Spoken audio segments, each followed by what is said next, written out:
더불어민주당이 당론으로 채택한 이른바 김건희 특검법을 오늘 발의한다고 합니다. 이재명 당대표는 검찰의 출석 요구조차 응하지 않고 있습니다. 이런 정당에서 특검을 운운하는 모습이 귀계할 따름입니다. 김건희 여사와 관련해서는 이미 문재인 정부 시절 검찰 특수부 금융감독원까지 동원했었습니다. 2년 6개월이나 수사하고도 기소조차 하지 못했습니다.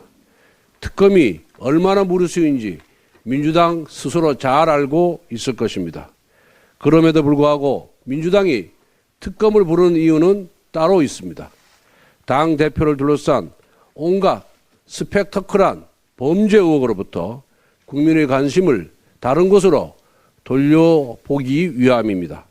즉 특검을 대국민 호객행위로 쓰고 있는 것입니다. 민주당은 당 전체가 이재명 대표 개인의 정치적 경호실로 전락했습니다.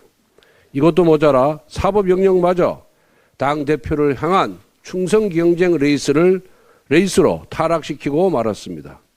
그러나 이 낯뜨거운 질주로 얻어낼 것은 아무것도 없습니다.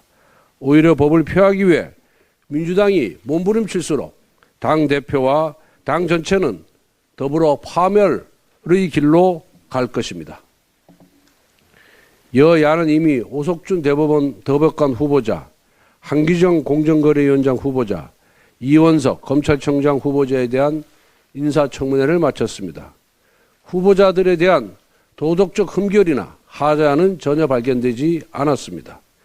특히 이원석 후보자는 민주당 정권이 제시한 7대 인사비리에 해당되는 것이 없으며 다주택자도 아니고 골프를 치지도 않는다고 밝혔습니다. 그럼에도 민주당은 골프 회원권 자료를 제출하지 않았다고 지적하는 등 억지와 꼬투리만 잡고 있습니다. 반대 이유 역시 황당합니다. 후보자가 대통령 부인에 대한 수사 의지가 없다는 것입니다. 민주당이 정치적 관심법을 쓰며 사사건건 반대한 이유는 단 하나입니다. 이재명 당대표를 지키기 위한 것입니다. 이들에게 민생은 뒷전이 된 지 오래입니다. 민생을 볼모로한 이재명 방탄은 극렬 지지층에게는 환호받을지 모르나 앞서 언급했듯이 파멸로 이르는 길뿐입니다. 상식 있는 국민들은 이재명 방탄을 위한 국정 발목 잡기를 결코 용납하지 않을 것입니다.